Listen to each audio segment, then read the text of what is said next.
Thanks for this wonderful opportunity, and what a lovely setting to speak. I wish we had more settings like this one than the AC halls that we are used to. Let me begin by thanking the Manthan team, which has kept this tradition, built this institution. At this occasion, I cannot but remember Ajay ji, who was involved in the foundation of Manthan and who I met when I came 8 or 9 years ago for the first Manthan Samvad.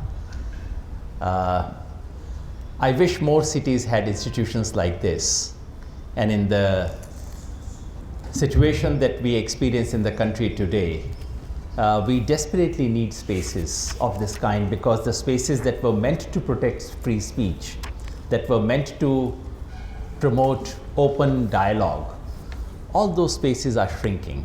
So in that context, I truly value much more than ever before institutions like Manthan Samvad, Manthan here, and the opportunity that I have. So my thanks to all of you as well for taking out time and listening to some of the things that I have to say.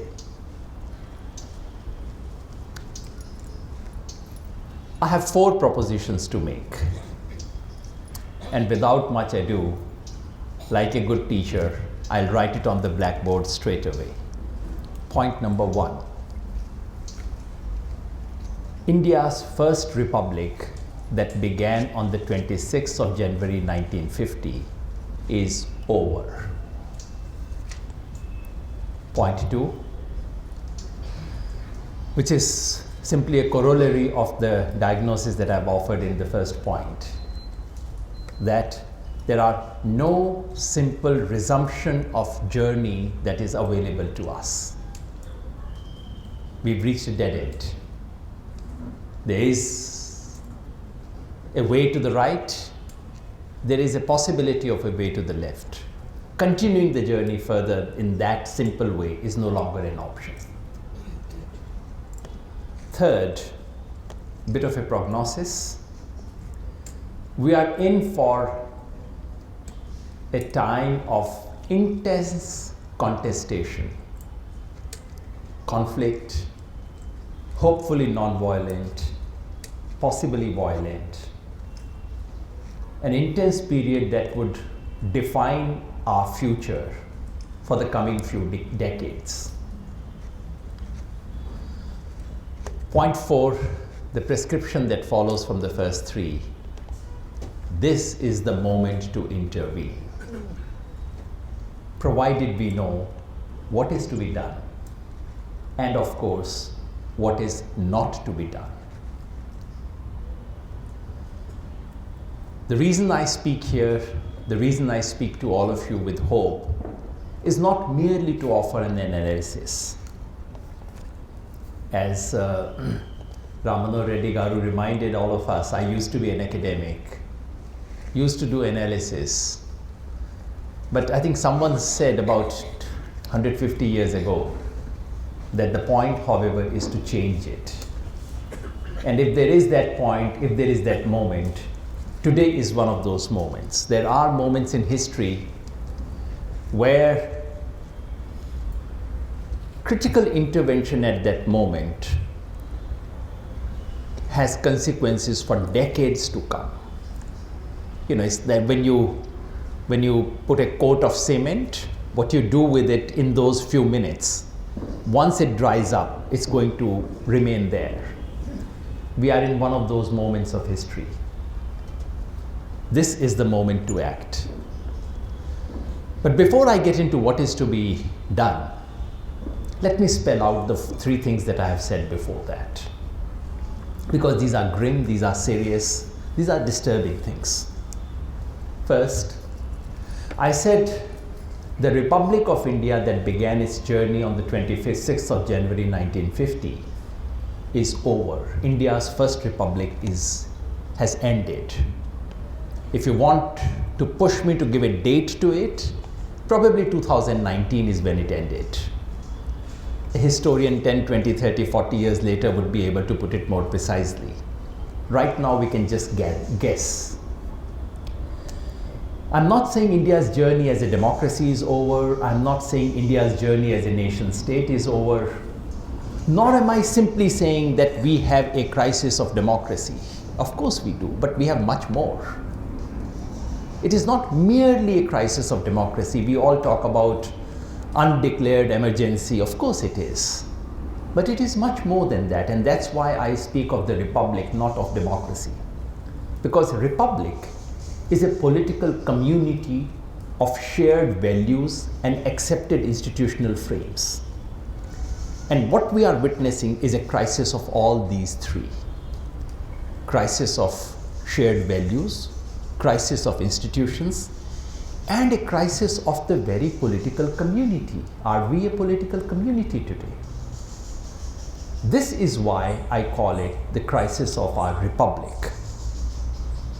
We don't sufficiently understand and emphasize the fact, even in political science we don't. Why is it that our constitution spoke not merely about democracy but about republic as well? As a student of political science, I paid no attention to it. Of course we are republic because we don't have kings. That's what I was told. But the more I think about it, the more emphasis I wish to put on the word republic, which was, and the only person who actually paid some attention to that was Dr. Ambedkar. The idea that it works if there is a political community. And what we have today is a crisis which is deeper than simply a problem of non-working of democracy, because that can be corrected. Emergency came and emergency went. Democratic journey was resumed after emergency. That is not an option available to us. A democratic capture, I've called it democratic capture because it is a capture of democracy by using instrumentalities of democracy itself. So it's doubly democratic in that sense. Standard constitutional means of democracy have been used in order to demolish the spirit and values of democracy. So a democratic capture has now congealed. What we are looking is a hegemony. The word hegemony in political science has been used to describe power, which also carries legitimacy. That is what we are witnessing today. We are witnessing power of a kind which very few post-independent Indian regimes have exercised. It is state power not merely of the secretariat, but also state power of the intelligence, of the military apparatus. State power and street power, both being deployed. And mixed with popularity and cultural and ideological dominance. All these have come together. This is what we confront today. So, it's not merely democracy, it is republic. And it's not merely a momentary trouble or even a deep but short-lived trouble. I think we've crossed a certain tipping point. And a simple resumption recovery is not an option available to us, because we must remember and recall that this is not a trouble that has come from outside. We must remember that public has been effectively mobilized to dismantle the republic. It's not that public was outside. It's not that some external problem has come in and suddenly bypassed the public. No. Majority of the people have been mobilized to dismantle. When public is used to dismantle the republic, we're dealing with a different level of problem altogether. So the corollary, as I said, no simple resumption is possible. The liberal democratic middle path state which we tried to create in the 50s and 60s, which was always going to be a very difficult enterprise, which was once again tried during 2004-2014, that option probably has now ceased to exist. That possibility existed probably till 2019, but after 2019 we've lost that opportunity. We now face two stark options. One option is the more likely direction in which we are drifting, and irrespective of electoral outcomes, the most likely direction in which we are drifting, towards which things can change, which I'm not saying they will go, that's only one option. But at the moment that looks like definitely an option that we are moving towards. You could call it the right turn, but the vocabulary of right and left quite doesn't work in India, so I hesitate to call it right. Basically, the democratic capture that has happened over the last 8 years could be inscribed in the very structures of the Republic of India. That is one possibility. First Republic is over. The Second Republic could very much be, let's say, the most feasible version of a Hindu Rashtra. It may not be Golwarkar's or Savarkar's dream Rashtra. It may be adjusted to the requirements of 21st century.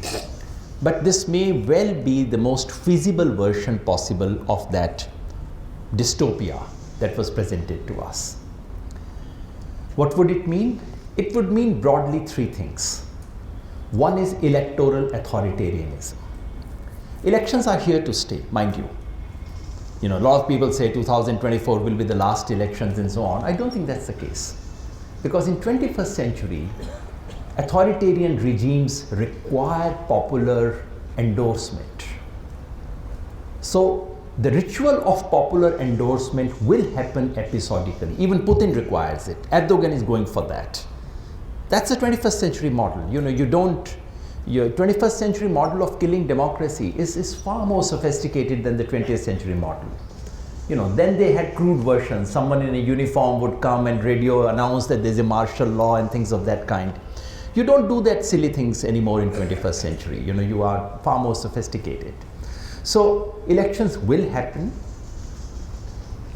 Probably the counting of votes may be fair, because not only do they need to hold elections, not only would they need rituals of popular endorsement, but it is also important in 21st century authoritarian regimes for people to believe that they have given popular consent to the regime.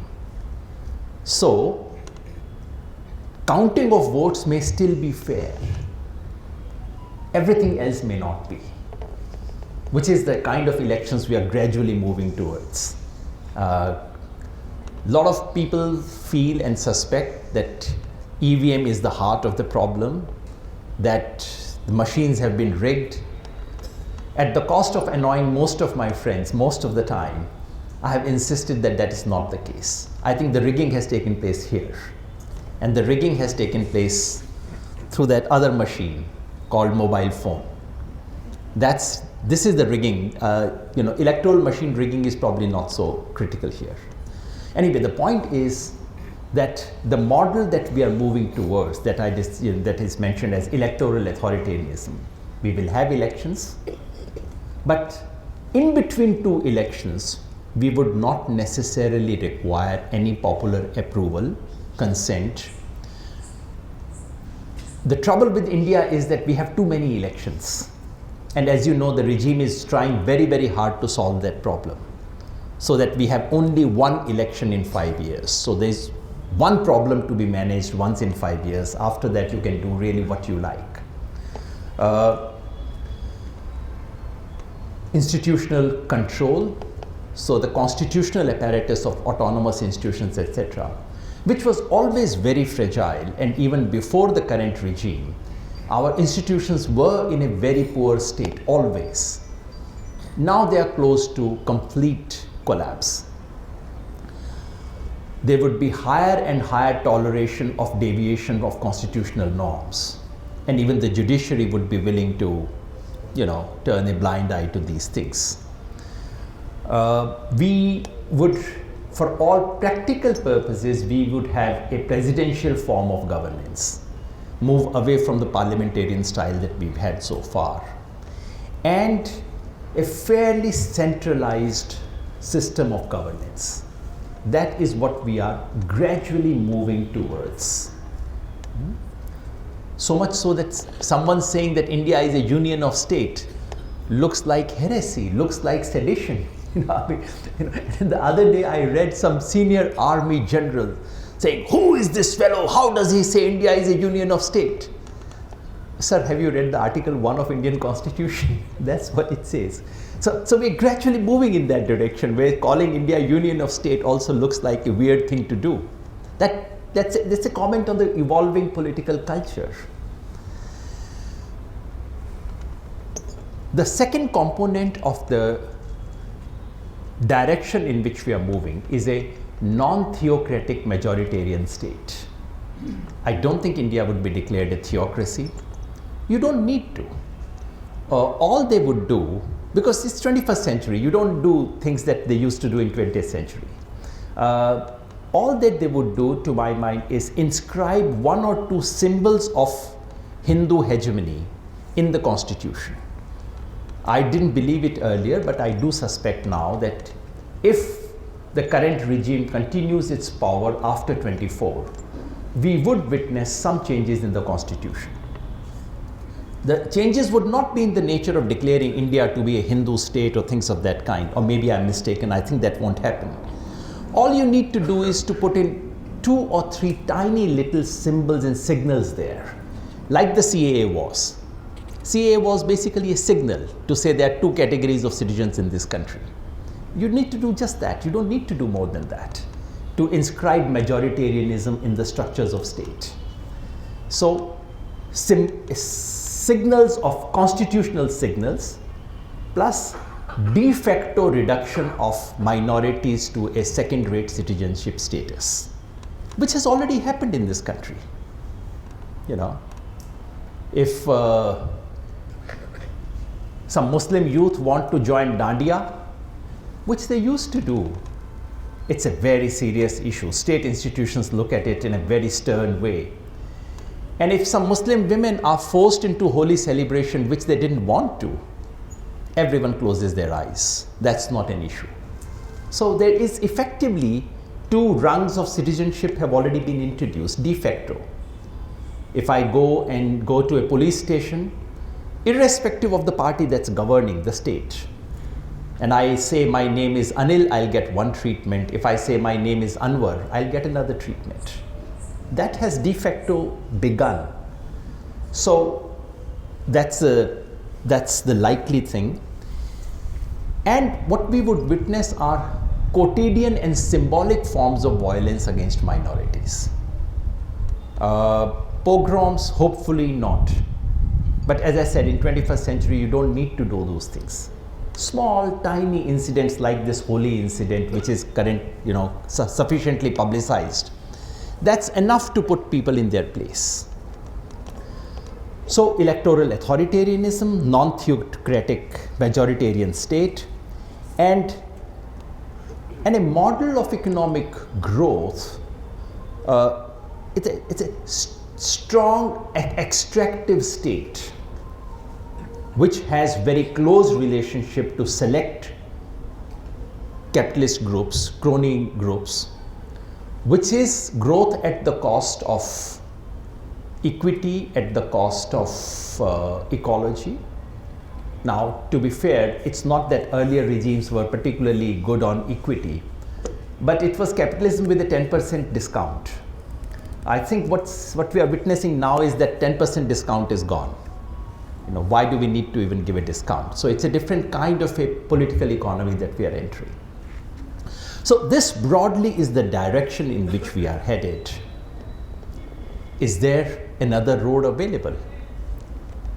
I like to believe and would like to persuade you that it is indeed available. That would be counter-hegemonic road. So the soft option is gone now. there's only a hard option available to us of developing a counter hegemony in ways that I would come and describe. The third proposition that I had made was that we are in for an intense period of contestation and conflict.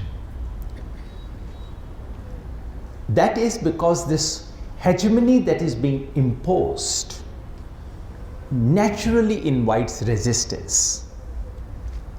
I'll describe 5 sources of resistance and conflict, 2 of which are weaker, 3 of which are in the long term quite strong. The weaker ones are the lovely ones, the ones that we would like to see, but sadly they are very weak. One is resistance coming from democratic forces to resist onslaught on civil liberties, to ensure democratic rights, to protest against emasculation of democratic institutions. Now, it's heartbreaking to say that, but the fact is that all these efforts, these are welcome efforts, these are very important efforts, one should salute these efforts, one should join these efforts. But do I expect this to yield a reclaiming of our republic? Sadly not.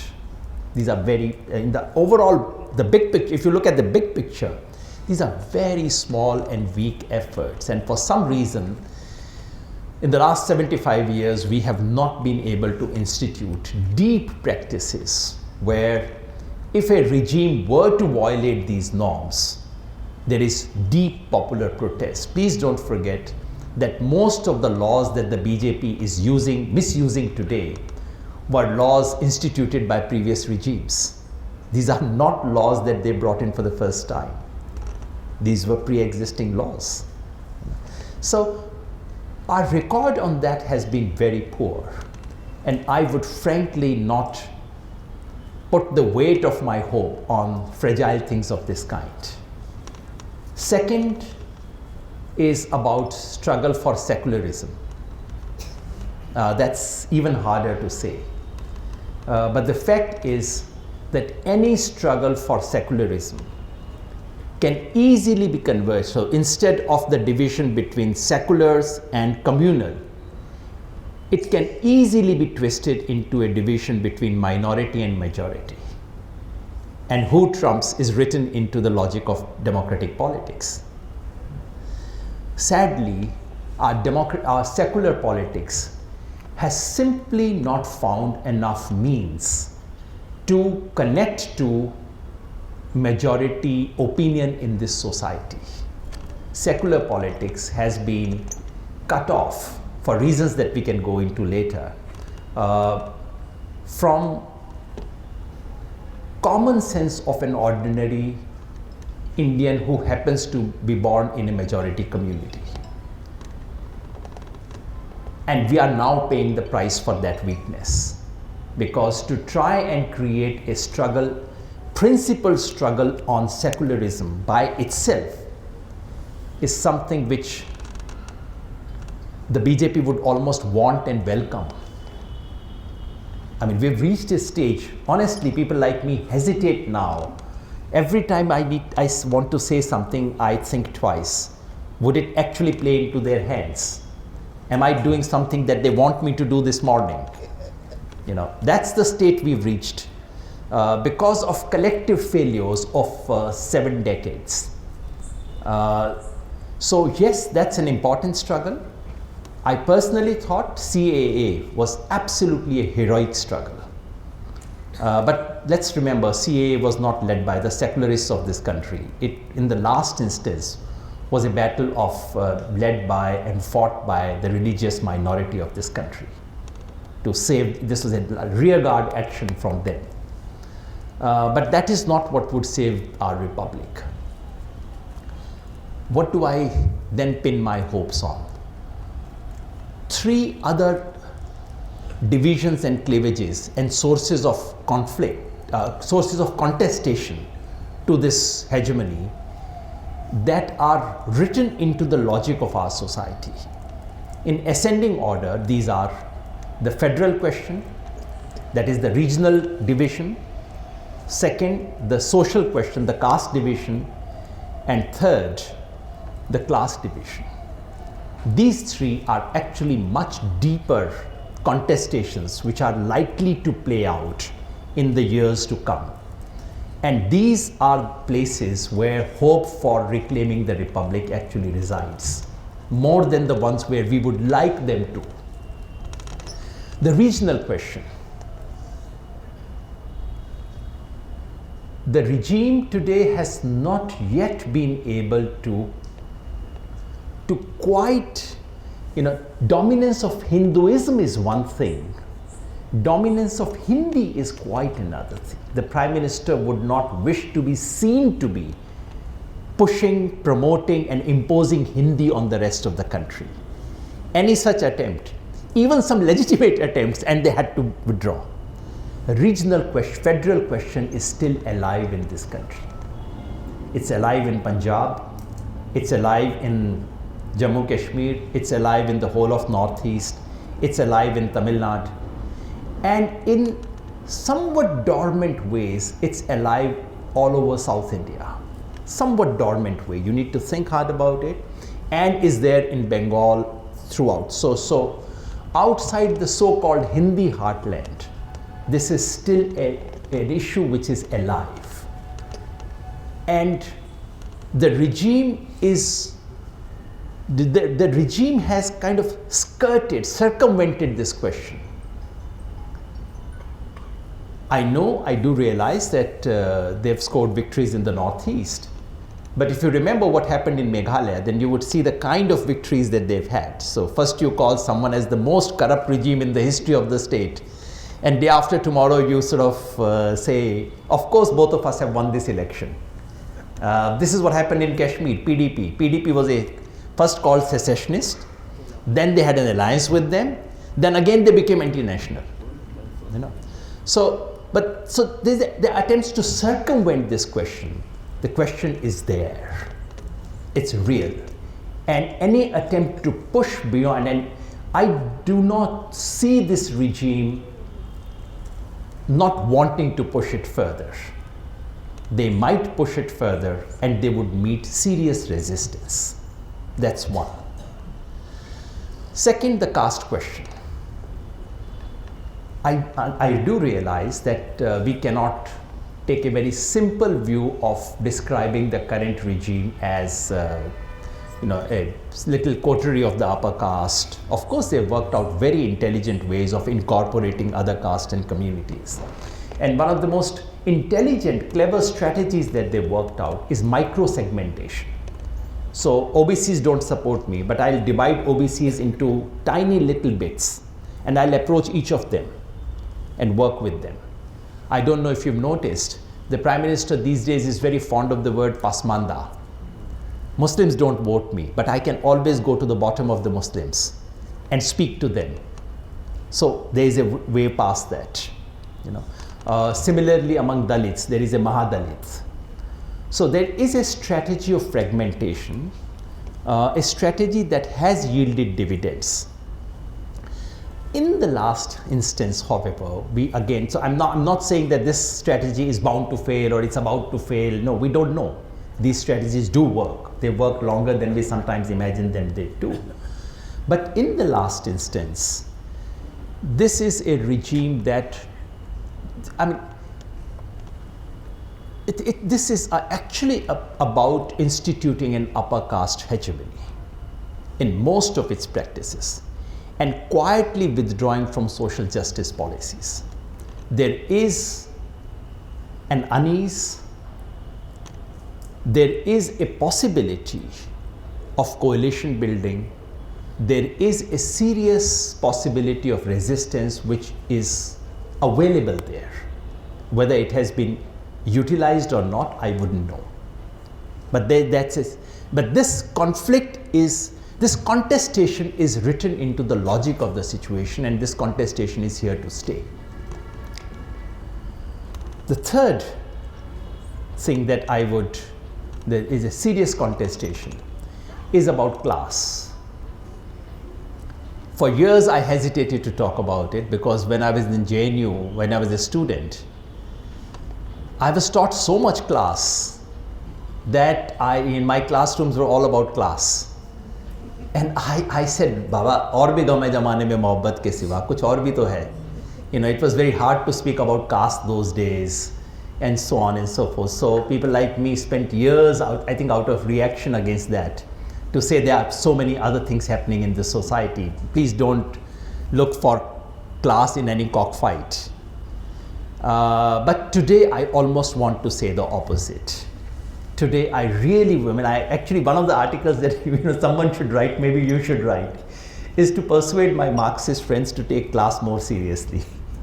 Because Marxists have forgotten about class now. And I think in today's India, actually, more seriously, the economic issue is now issue of the kind, both ways. In our student days, we were taught that the state is an agency of the bourgeoisie. It was not. The state enjoyed enormous autonomy, and we thought this theory doesn't apply to my country. So funnily, when the state had autonomy, then we were taught that state is an agency of the bourgeoisie. And today, when the state has actually become the agency, when you have, look at the relationship between Adani and the Prime Minister. This actually fits into a classical Marxist theory. And now we've stopped talking about those things. The class issue, because of the connect between economic power and political power, and B, because of serious economic discontent that has grown because of a very amateurish handling of the economy, because of indifference. Class issue is a serious issue, specifically the issue of the farmers and the discontent arising out of unemployment. Price rise is also an issue, but price rise, at some stage I would wish to say, price rise has nothing to do with inflation. These are two entirely different things for which we somehow put them under the same category. But that's a different talk altogether. So there is a hegemony.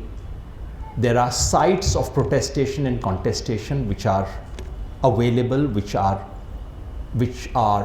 alive, none of which offers anyone a guarantee that these would resist the hegemony effectively, because all these are possibilities that someone has to mobilize, someone has to act on. That is the final point I wanted to talk about, which is what is to be done. As I said right in the beginning, there are moments in history where developments happen so rapidly and their consequences stay for such long periods. We are into one such moment in our national history. What happens probably over the next 1 year, or certainly in the last 2-3 years and over the next 3-4 years. My sense is that the impact of that, what happens in these 4-5 years will kind of decide what happens in the next 30-40 years to come. We are going through one such period. I say this with hesitation again because I do realize that most human beings live under the constant illusion that they are going through a particularly unique period in history. Historians normally dispute that. So this could be wrong, this could be one such illusion. But I really do believe that this period that we are going through currently could be decisive. What then is to be done? Let me begin by saying what is not to be done. 1, waiting. Fortunately, that illusion has disappeared because Initially, a lot of people thought that the regime would collapse under its own weight. Nothing of that kind is going to happen. Second, that you can defeat BJP by playing its own game. More Hindu than the BJP, more this. It has been tried. Doesn't work, it's silly. And even if it works, it's not working towards reclaiming the republic. If we finally have a DMK kind of situation at the center, that's what BJP would love. BJP may not love it, but the RSS would love it.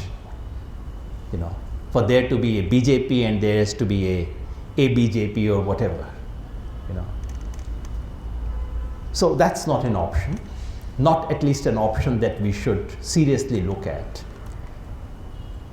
Anti-Modism of the simple variety doesn't work. And I think most critics of the present regime, including myself, are guilty of that. First thing in the morning, we get up and say, okay, what has the regime got wrong? And we tweet, we do something about that. It doesn't work at all. It simply goes on to enhance the stature. Fourthly, and that's a more serious thing, the simple chorus of opposition unity doesn't work. I need to spend a couple of minutes on this because all of us somehow believe, at least 80% of my friends believe, that what this country needs above all and most importantly, it's necessary and almost sufficient to have opposition unity. It's neither necessary nor sufficient. Partly because of the peculiar electoral demography of India. For example, in Bengal, Mamata Banerjee doesn't need a coalition with anyone. And Mamata Banerjee having a coalition with, say, Mulayam Singh Yadav, Akhilesh Yadav or Lalu Prasad Yadav is not going to add one vote to her in Bengal or one vote in Uttar Pradesh for anyone else. These are notional unities. So the electoral geography of India is such that these opposition unity things are useful only at 3 or 4 states, and wherever it is necessary, it has already been worked out. So in Tamil Nadu, in Maharashtra, in most those places, I'll not get into the details of it, but honestly, all this clamor for opposition unity is misplaced. Just think of it. Rajasthan, Madhya Pradesh, Chhattisgarh, Haryana, Delhi, which opposition unity do we want? You know, what would help most? The clamor for opposition unity is mistaken for a different and deeper reason. That is, a unity of the electoral unity of the existing political parties which happen to be in opposition is only a small part of the story. What we need is a much bigger and deeper unity. That is to say, there are broadly 2 kinds of forces of resistance. There are political parties which are in opposition. And when we speak of opposition, let's not make the mistake of assuming that every non-BJP party is a party of resistance. Every non-BJP party is not anti-BJP, and every anti-BJP party does not practice politics of resistance. And we are speaking here seriously of reclaiming the republic and a politics of resistance. So only a few of the opposition parties are of some assistance in this larger task. But the second kind of stream where the strength and energy comes from is the people's movements of India, which are outside all the political parties. So what we need more than a unity of opposition is actually a bridge between the energy of the movements and energy of political parties. We need people's unity. You know, in some Marxist language, some point I think it was called the Popular Front. We need a wider unity of the people, not to be confused with electoral coalition of some parties. How do we do that? What do we focus on? To my mind, there are two simultaneous tasks, two simultaneous sites where work has to happen. One is popular struggles on the ground. Resistance to a democratic capture of this kind cannot be limited to elections. In the last instance, if republic can and may be reclaimed, it will not be because of what happens in parliament or in parliamentary elections. It will be because what happens on the street of this country. Sadak more than Sansad is where the site of resistance is. And therefore, the principal energy has to go into strengthening and connecting of the movements that are taking place in different parts of the country. Two I have already mentioned. Farmers' struggle.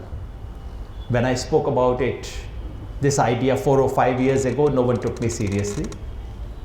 And when I started working almost full-time on farmers' movement in 2017 onwards, everyone thought it was complete waste of time. My friends used to say, Yogendra ji, aap patthar pe hal chala rahe ho. Kuch nahi niklega isse. But things changed. Because farmers in some way are, the interest of the class interest of the farmers is aligned with the historic goals of reclaiming the republic. Not because this is similar to the thesis that was once put out about the proletariat, that their interest happened to coincide with the interest of the progress of history. In contemporary India, the long-term class self-interest of the farmers is aligned to the project of recovering the republic. Therefore, the more you invest in farmers' movement, the greater is the possibility that we would strengthen all the forces which work towards reclaiming the republic. Second is, of course, the issue of unemployment, which is far more difficult to unite. The struggle of the unemployed. Currently, if you look at the protests of the unemployed, if someone were to simply document what's happening on the unemployment issue in terms of what's happening to the unemployed and what the unemployed are doing, as Ravish Kumar once tried to do, it would be such a long list. So we have a very large potential protest movement in the country, which never becomes a nationwide protest movement. Because of its very nature, it's sort of fragmented. That is where a lot of thought and energy needs to be put. I could mention the movements against caste oppression and the regional issue, but I've already mentioned a bit about that. The second arena where something serious needs to be done is the arena of culture and ideas, something that many of us deal with. I think we must begin by admitting that our republic was lost because we lost a battle of ideas, because we failed to defend the values of our constitution to the new generations, because we failed to translate the preamble of this constitution to the ordinary people of this country. We lost a cultural and ideological battle. That battle needs to be fought. There are no shortcuts there. It's going to be a very long battle. This battle would involve all of us to learn something. The fact is that our secular, liberal, progressive elite has been completely cut off from the people of this country. We don't even speak the language of this people of this country. I'm not speaking that language right now. We are in many ways like the Russian elite of the 19th century, which used to speak French and was scandalized by what these peasants were doing. This is what the Indian elite is like. So one of the messages, it is in that vacuum and gap that anyone with a choti and a tilak looks like the biggest carrier of Hinduism and the true authentic Hindu that you have in the country. So the challenge is really to not only educate the people, but begin by educating ourselves. The liberal secular elite of the country has been illiterate about the culture and civilization of this country. And I don't mean just the Hindu civilization, I mean all the multiple strands that we've had. We've been illiterate. So begin by educating ourselves. And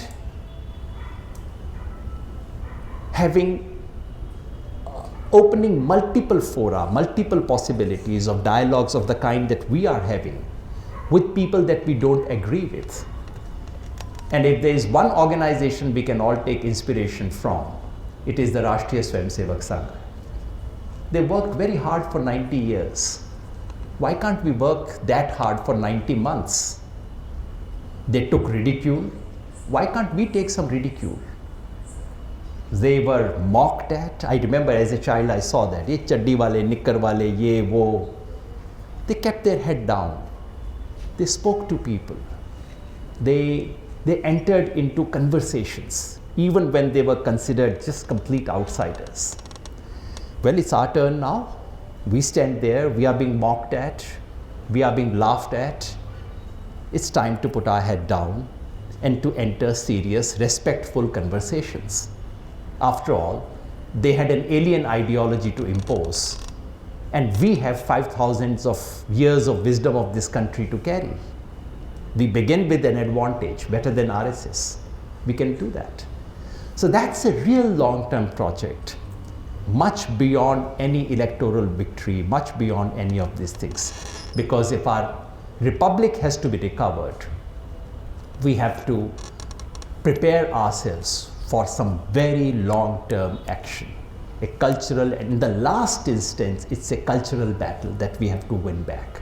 And cultural battles are not won overnight. I realize that I've said nothing about the Bharat Jodo Yatra, but I did want to put the whole thing in the larger frame. Let me speak for a couple of minutes about Bharat Jodo Yatra and then I'll stop. That in this overall climate, where it seemed that there was really no hope, what the Bharat Jodo Yatra has done is that it has opened a possibility. It has made some things sayable. A year ago, no mainstream politician in this country could step onto a stage and talk about Mr. Adani. No one spoke about those things. Or to talk about RSS, to name RSS and say what they have done to this country. Bharat Jodo Yatra has expanded the political spectrum, the ideological spectrum, or the public opinion spectrum has been expanded a bit back. Bharat Jodo Yatra has given a hope where 6 months ago it seemed that 2024 was a done deal. Bharat Jodo Yatra has given some confidence. All these are good beginnings. But that by itself is not a job done.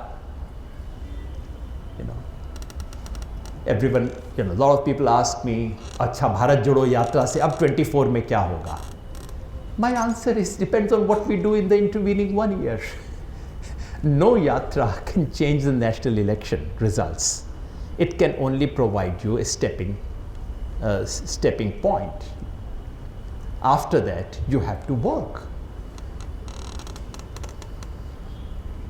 Two kinds of things have to happen. political parties have to take this initiative forward, and I don't mean only the Indian National Congress. All other political parties need to take that forward. You would have your own assessment about how much of work has been done, can be done, should be done.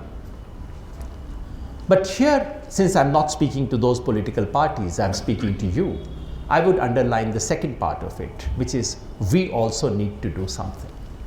If Bharat Jodo Yatra has provided some opening in this country, it's our responsibility to take that opening forward.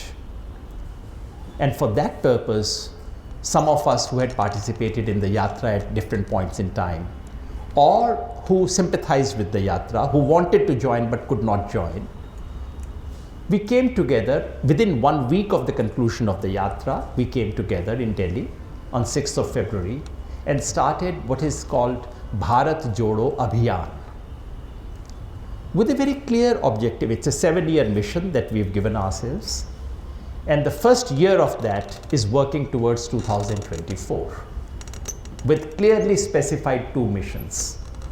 One is about communication, what we call the truth army. The troll army needs to be combated with the truth army. We need thousands and thousands of volunteers who would take on this factory of lies that currently dominate this country. But we need not thousands, maybe at least tens of thousands of volunteers to begin with. And the second task is intervening specifically in chosen places. Effective electoral intervention. Believe me, if 500 people today decide that we are going to focus on one constituency, Khammam, Adilabad, whatever, and work for 1 year, they can make a difference. Provided you are focused, you focus your energies on where it should be focused on. So the second activity that we are going to undertake is pick about 100 parliamentary constituencies of this country, focus on them, and try and work towards political change. These are some of the follow-up actions that we have thought of. You can think of something better. All I would request, as I said, I began by saying, this is not about analysis. I've done enough analysis in my life. This is actually about trying to change. And therefore, may I appeal, when I go around, lots of friends say, "आप बहुत अच्छा बोलते हैं." I get tired. बोलने से कुछ नहीं होता, करना होगा. आप ये कहिए आप अच्छा करते हैं. Or they say, "आप बहुत अच्छा कर रहे हैं, keep it up." And I want to say, no, it's not my responsibility, it's your country as well. You know, ये जो होता है ना, हिंदी में कहते हैं चढ़ जा बेटा सूली पे राम भली करेगा. You know, it's my problem. You go and solve it. तू चढ़ जा सूली पे, मैं पीछे से बैठ के ताली बजाऊंगा. That's not how you save countries. We do it by putting our skin into the game. We do it by participating in it. And this, as I said, I truly believe it. Maybe I'm wrong, maybe 50 years later someone would say it was an illusion. But this truly is one of those moments where what every one of us does is going to make a difference. Can we all, in our different ways, think of what we can do, the small thing that we can do, and every one of us can do it. If you came all the way to listen to me in the evening, surely you can do a lot of things. We can all spend two hours every evening. We can all give a weekend. We can all at least sit on our computers and become part of a team which is working everywhere. You don't need to come out on the street and do Jindabad, Murdabad. There are hundreds of things all of us can do. Can we all decide that and participate in something which then would be remembered in history? Thank you very much. See, what you have been mentioning, the phenomena, it has not happened in 2019. It has been happening since Indira Gandhi's time. And there are 3 great personalities in this country, in the political history. One is Mahatma Gandhi, second one is Indira Gandhi, third one is KCR, sir. He has transformed the political process. And what our Chief Minister has done is being copied in a larger scale with a better power of ED and CBI. That is my, I wanted to take cognizance of this. That's one point. The second point is, there is Anna Hazare, you are a part of this whole process, and he has been very clear. And he said, we are going to fight against corruption.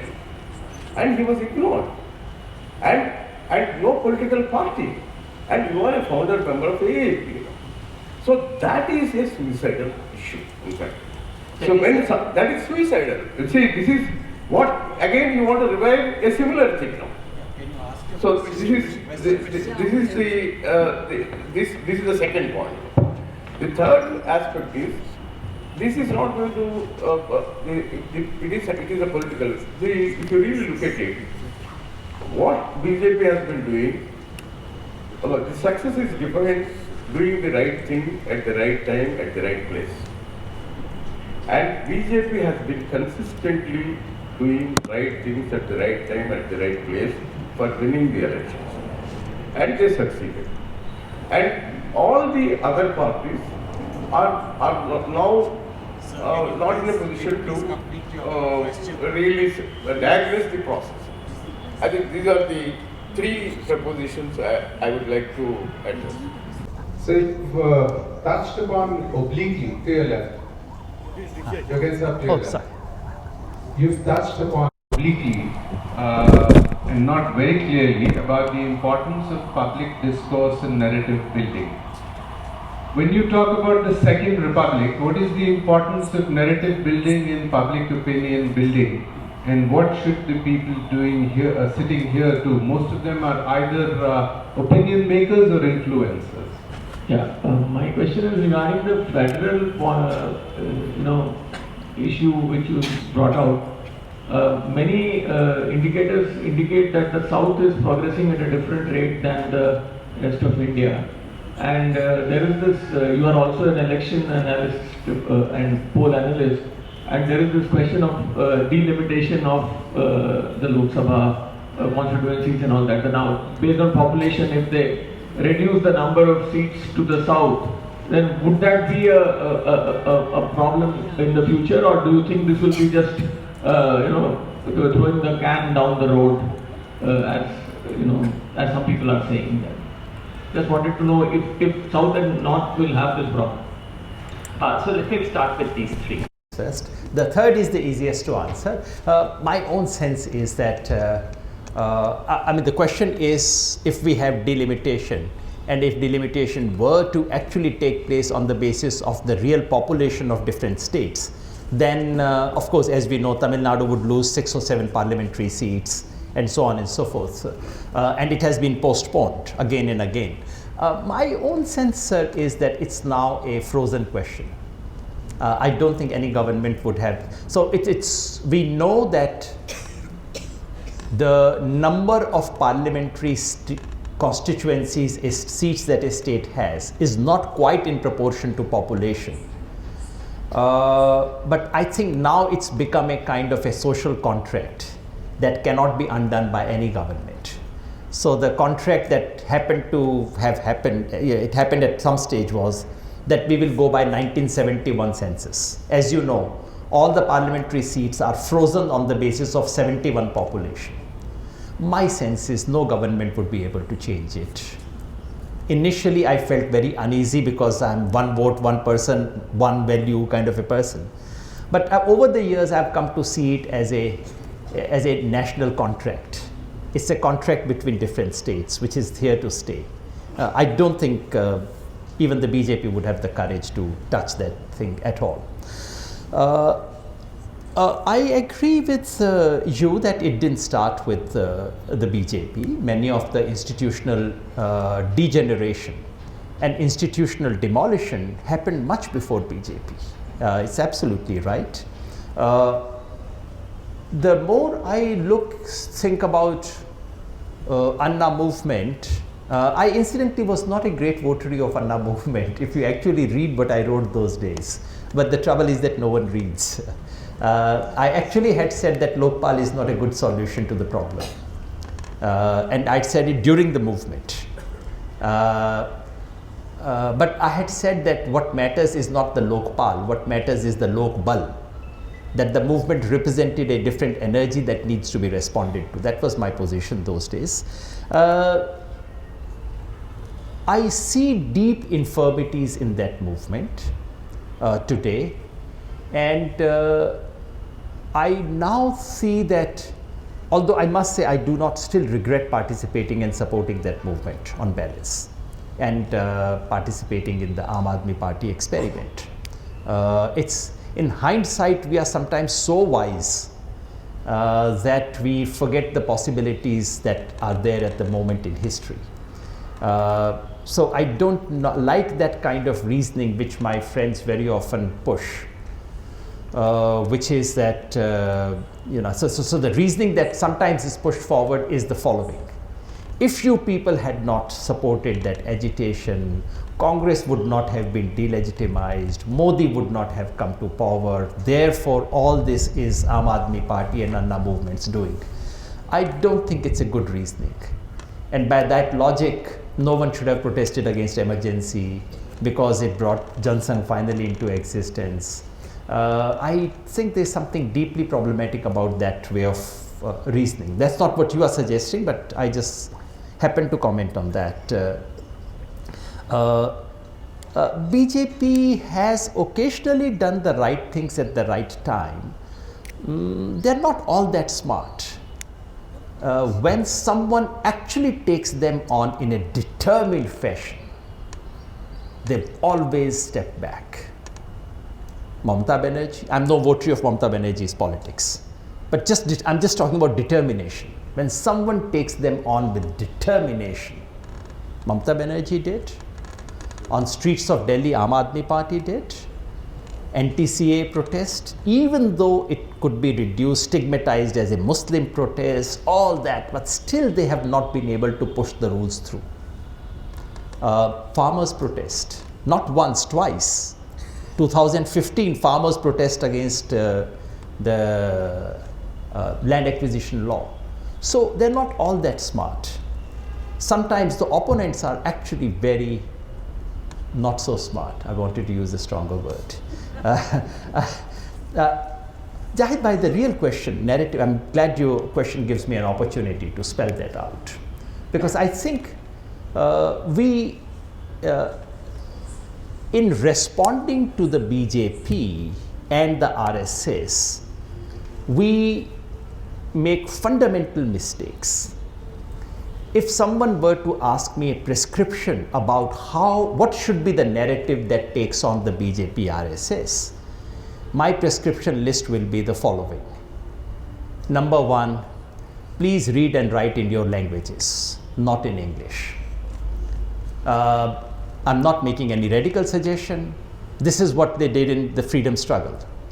Every one of our great leaders in the freedom movement knew English. Almost every one of them read in English. Most of them, most of the time, wrote and spoke in their own languages. This was the national consensus. It's just that post-independence generations, we've been culturally more enslaved.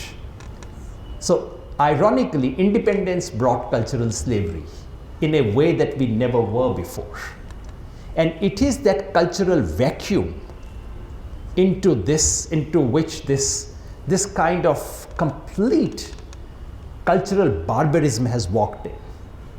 What they present in the name of Hinduism is barbarism. And this barbarism could be accepted by this country only because the elite of this country had completely abdicated its cultural moorings. So, step one, read, write, speak in our own languages. Step two, educate yourself about cultural traditions of this country. You know, if every child in Europe can be taught something about Greek and Roman mythology, why can't we be? What's wrong with that? You know, if they have schools of theology, almost every great university has schools of theology. And when someone proposed opening a school of Sanskrit in JNU, I think there was a lot of progressive people who protested against it. Why? Why can't we have Sanskrit, Arabic, Tamil? I mean, there's actually there's serious lack of connect with our cultural traditions. That's prescription number 2. These are deeper prescriptions, but I really do believe in it. Third, stop criticizing Mr. Modi. Be positive. I'm sorry, this criticism applies as much to me. I'm as much a victim of the disease I'm diagnosing. But if you carefully listen to what Mr. Modi speaks, there's so much positivity in what he says. देश आगे बढ़ रहा है, आपने ये उपलब्धि की, आपके देश को ये प्राप्त हुआ. And what are we saying? नहीं, देश को नहीं हुआ, ये गड़बड़ है, वो गड़बड़ है, ये चीज़ गलत, ये चीज़ गलत. And an ordinary person says, so many people come and say to me, आप कभी कुछ अच्छी बात भी बोला करो ना. We sound pathologically negative all the time. So that's prescription number 4. Prescription 5 is to use humor. Dictators all over the world have easily fended off statistics. They can manipulate it. Facts they can deal with. Critics they can deal with. Satire they cannot deal with. Humor and satire is the deepest weapon against authoritarianism. Ask Pakistanis. We should learn once in a while from Pakistan. It's not a bad idea. We can learn a few lessons about democracy from Pakistan, because they've actually fought for democracy. हमें तो free fund की मिल गई थी. We never learned how to fight for it. So humor and satire, these are deep weapons. So 4 prescriptions to begin with. We'll work more on it. My question is, you were talking about the hegemony of BJP and RSS ideology as something which is a done deal. I'm just saying that we should not leave that kind of a battle.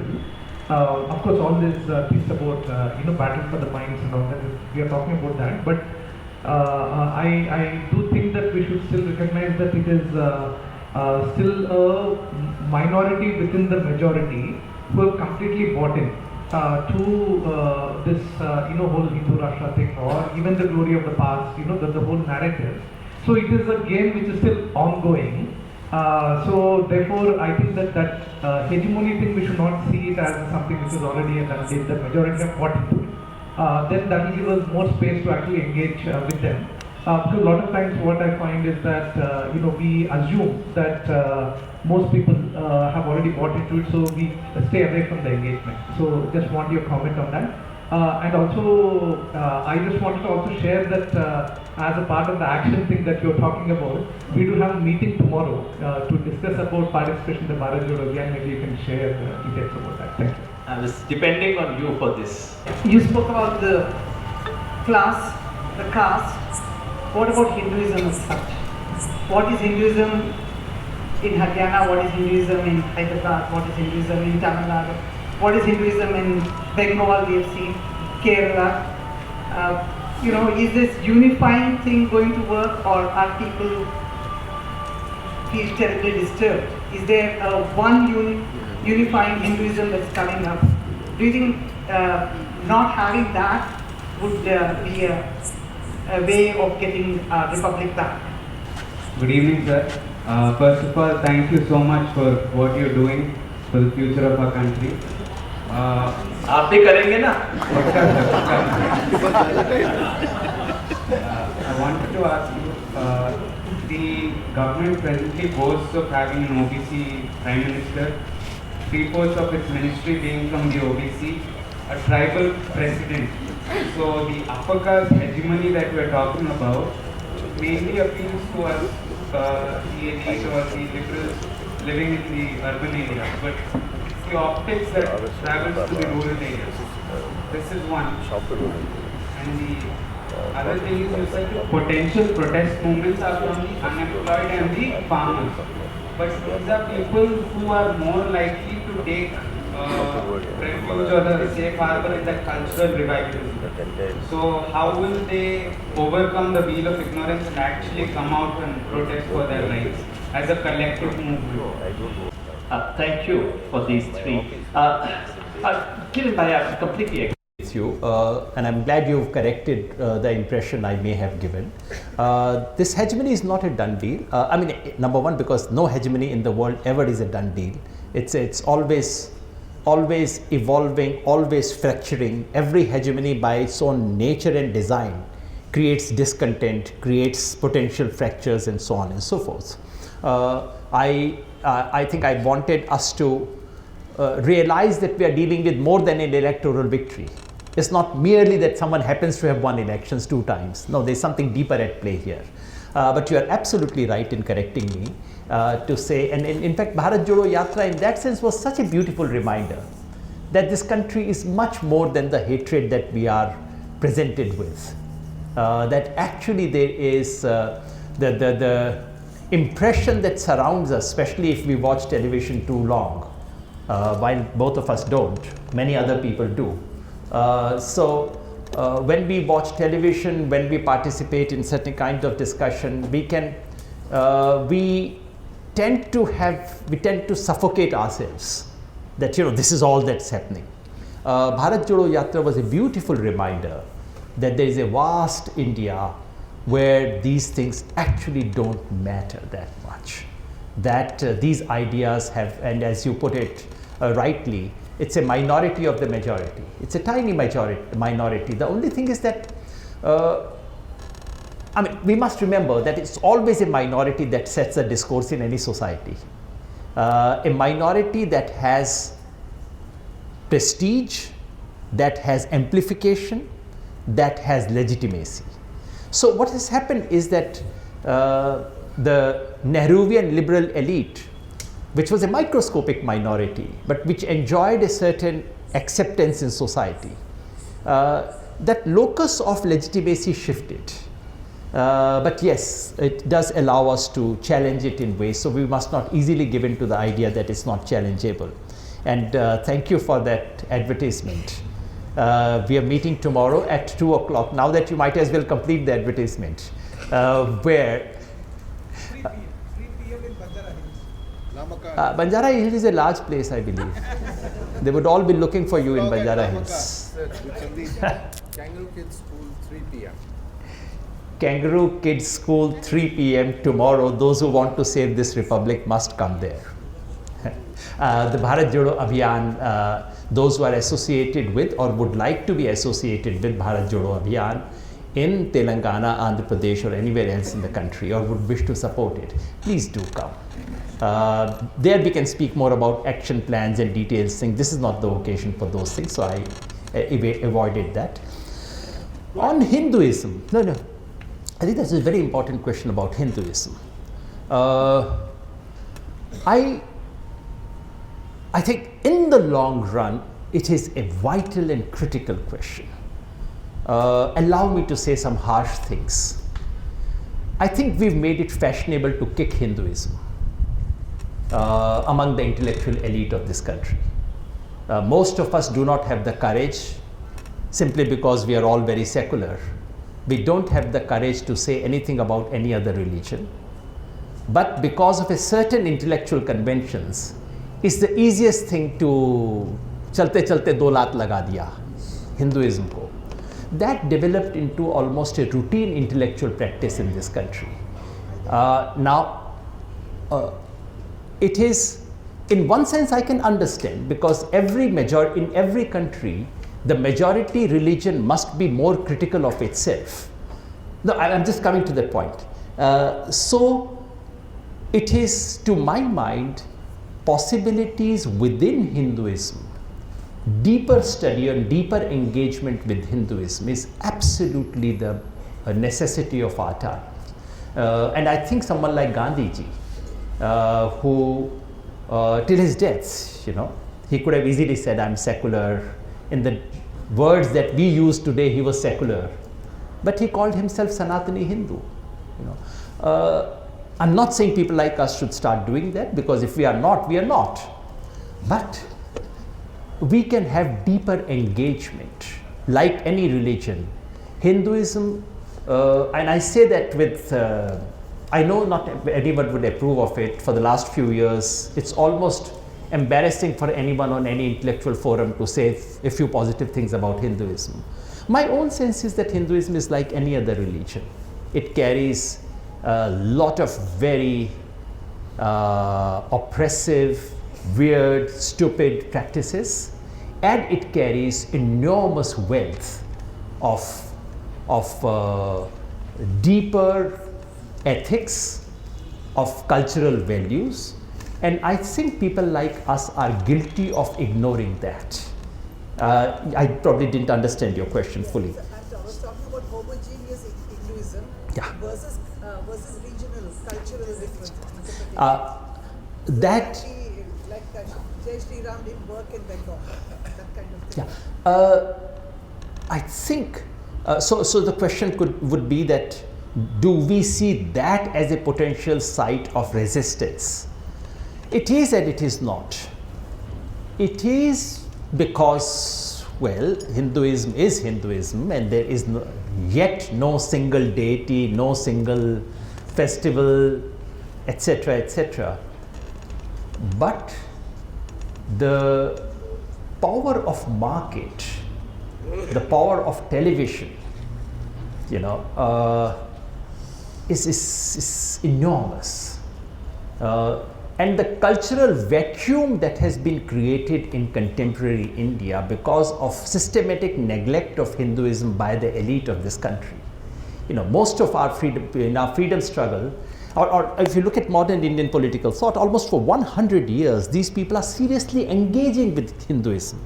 They are critiquing it, they are attacking it, but they are doing it in a way which is deeply informed. Post-independence, we are not doing it, because of which we have created a vacuum, because of which a certain homogenization has become possible. And what we are beginning to develop in the big cities is this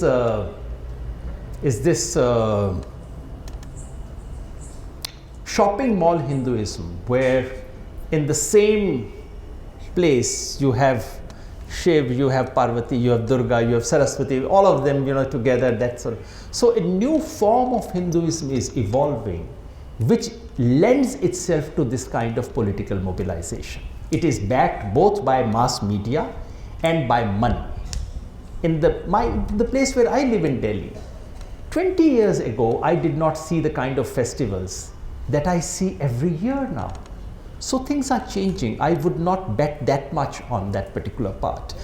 Finally, to my young friend, I think on the OBC SC/ST thing, you are quite absolutely right, that the BJP has invested very deeply, and the RSS has invested very deeply on the business of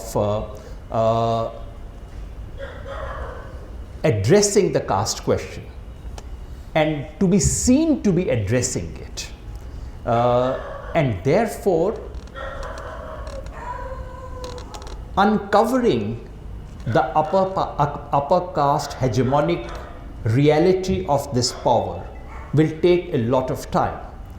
When you have a scheduled tribe woman coming from a humble background as the President of India, it's very hard for you to get up and say these people are anti-Adivasis, which they are, but it's that much more difficult. So I agree, that's a hard task. On the farmer and unemployed thing, I don't quite agree with you, because as the farmers movement proved decisively, farmers could not be fended off by talking about Hinduism, you know, or Sikhism or any such thing. And on the unemployment question, the real issue is not that they are being distracted by Hinduism.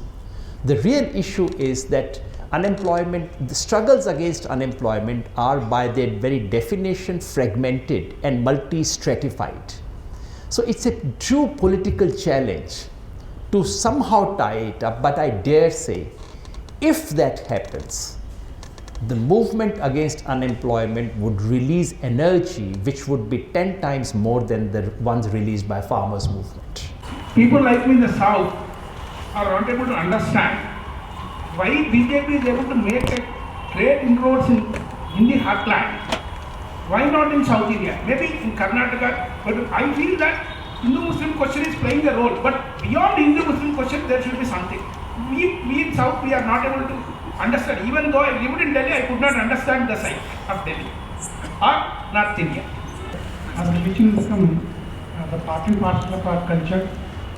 Has religion become Part and parcel of our culture? Part and parcel. part and parcel? Yeah, part and parcel of our culture. And one more thing, as Sir said,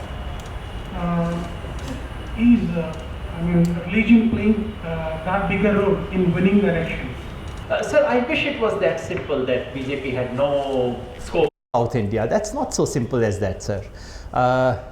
Karnataka, and now I hesitate to say Telangana.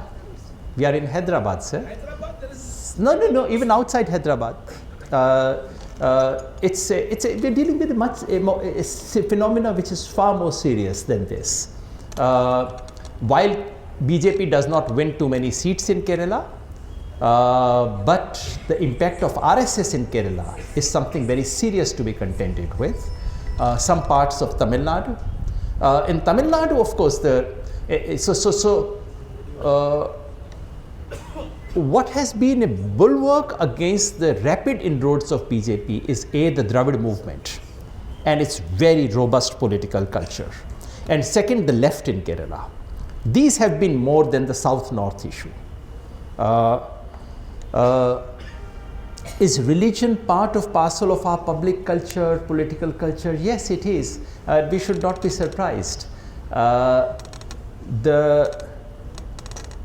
I think the real thing is, how do we deal with religion? The idea that you could simply close your eyes to a practice which is so widespread and a practice which is so deep, that was a naive belief to begin with. You know, we tend to believe that religious people are very naive and very blind. I really think secular people are very blind about religion. They don't really understand religion. That's something we need to begin to understand. So the idea that religion would not inform public life is a naive idea, and which is related to the point you made, sir, casteism and religion. Look, I tend to think of social divisions like the graph paper. You know, we get that graph paper which has all those grids on it. All these are potential grids. You can draw your line on any one of those. Every society is just like that. There are multiple fault lines available to us, and it is the job of politics. Politics in the world always is based on divisions. It's a job of competitive politics to divide. The reason why parties are called parties is because they create parts in society. Depends on which of the lines on the grid are used by them to create the thing. Will caste automatically always become that line? No, not necessarily. Is religion something which always becomes? No. But it is the active job of politics. Politics is at once the most destructive force and at once the most creative force. It is like a welding machine which can cut a piece of iron, a sheet of iron, and which can join things which never join. Would anyone believe and imagine, if anyone who's read anything about the history of partition, for you to then imagine that Muslims and Sikhs will come together in a protest? It is unthinkable. In year 1947, if anyone asked you, when is the next time Muslims and Sikhs will come together to do something, you would have said, not for the next 200 years. But they were there in Shaheen Bagh together. Not just in Shaheen Bagh, they were there. So politics also unites. And it is really the art of politics, the craft of politics. It is at once the most powerful force, and but let loose not crafted, it can become potentially the most dangerous force, which is what has happened to us. So there's no inevitability about religion becoming the line of division.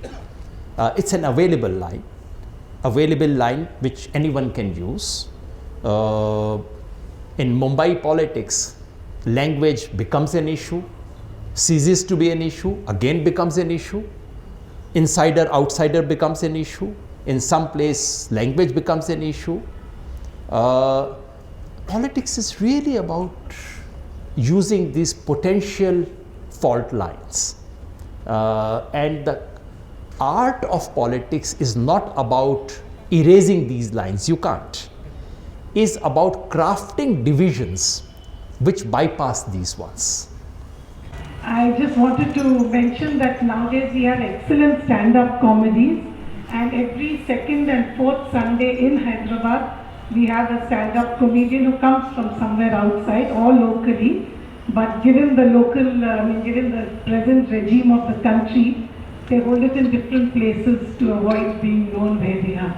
So I just wanted to bring it to everybody's notice that there are, and they are really hard hitting. You touched in passing on and also here about caste and about class and unemployment. Do you think a stage could come, when in around the late 70s, when we used to talk, we were always told that there is in the future going to be a kind of revolution or a movement where the have-nots will come and oust the haves. So when you say class, farmer, unemployment, caste, oppression, do you think all these have-nots could ever come together, and could they make a difference in, like you're saying, overthrowing whatever is the regime today? There are revolutions and there are fantasies about revolutions. I think the 19th century Europe inscribed many fantasies about revolution into what they considered was theory. The idea of revolution needs to be taken very seriously, but it needs to be disabused of many fantasies. One of those fantasies was that poor people are by nature revolutionary, that the logic of history will pit them in such a way that they would in a sense automatically become carriers of revolutionary transformation. All that never happened, was never going to happen. So I don't share that fantasy. And as I said, there was a stage in our politics where class actually was not such an important question. I do believe that post 91, because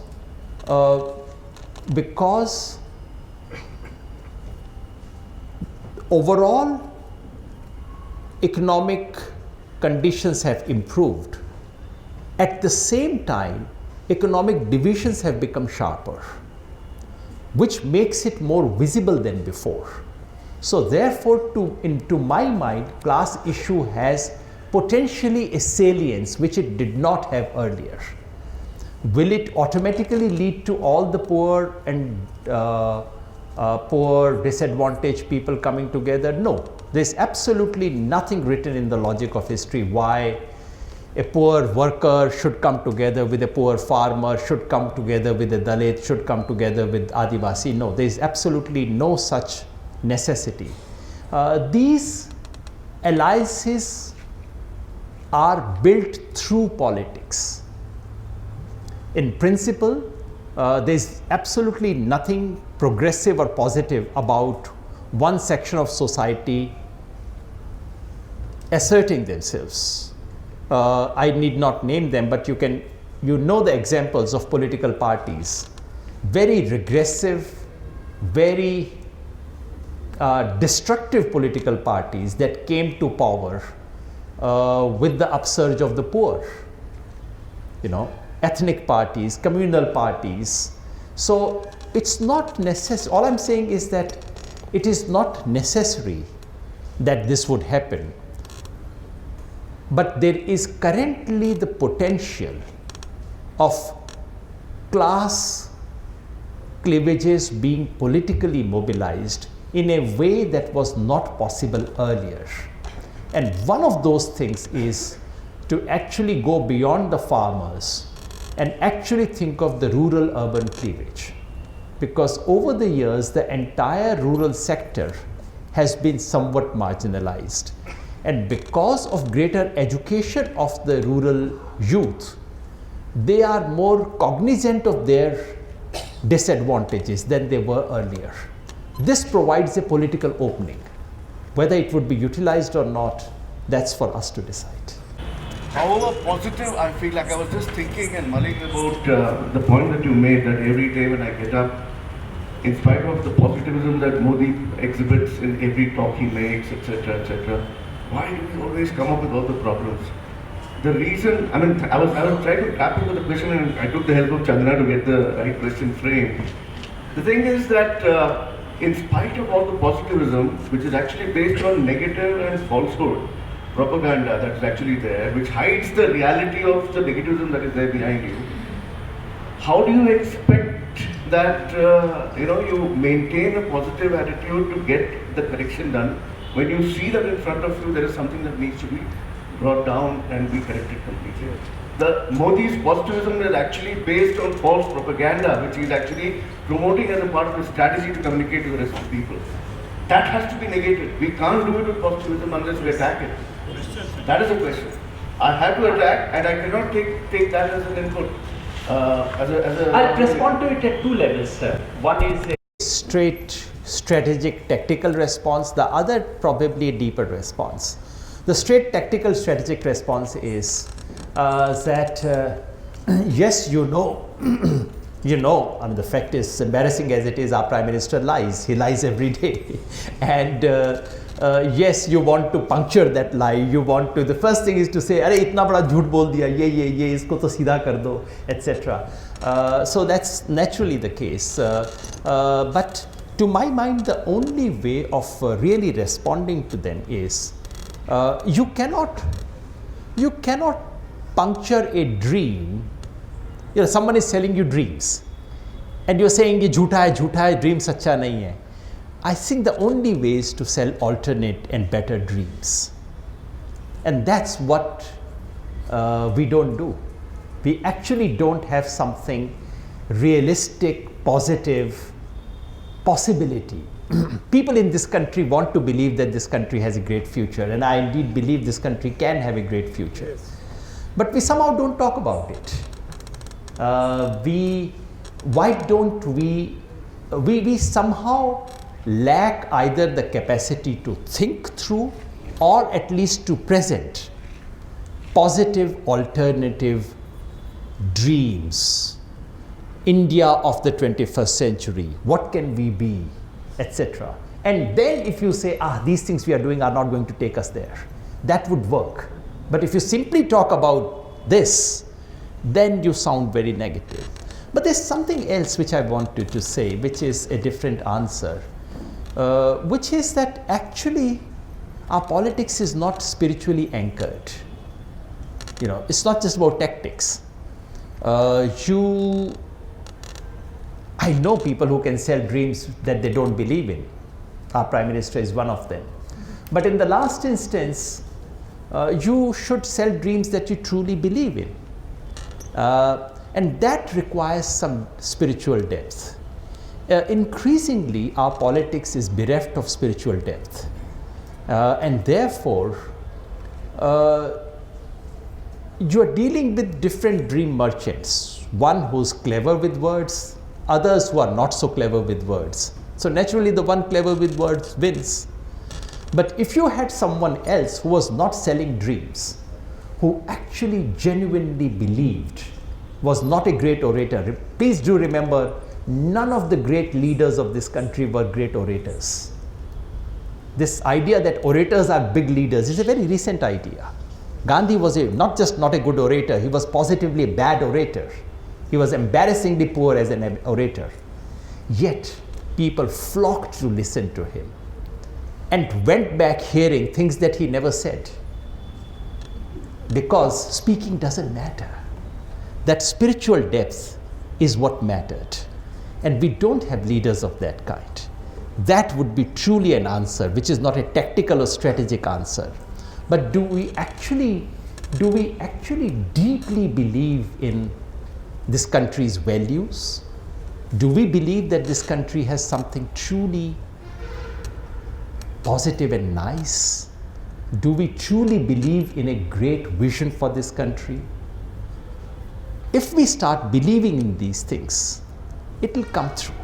We may not know how to give good lectures, we may not know how to mitro and what else, but it will work. That's another lesson that I learned through the Bharat Jodo Yatra. People may not be able to process what you say, but they smell the right thing. They have a nose for it. They may not have the mental equipment. And that's very critical. During emergency, Indira Gandhi had all powers of communication. You know, Akashvani, everything else. People smelt a rat. They said, "Kuch gabad kar rahi hai, jhoot bol rahi hai." Everything was washed away. People can smell it. And that's what we should still depend on. People can sense spiritual strength and people can smell a rat. So we just have to develop that spiritual strength as well.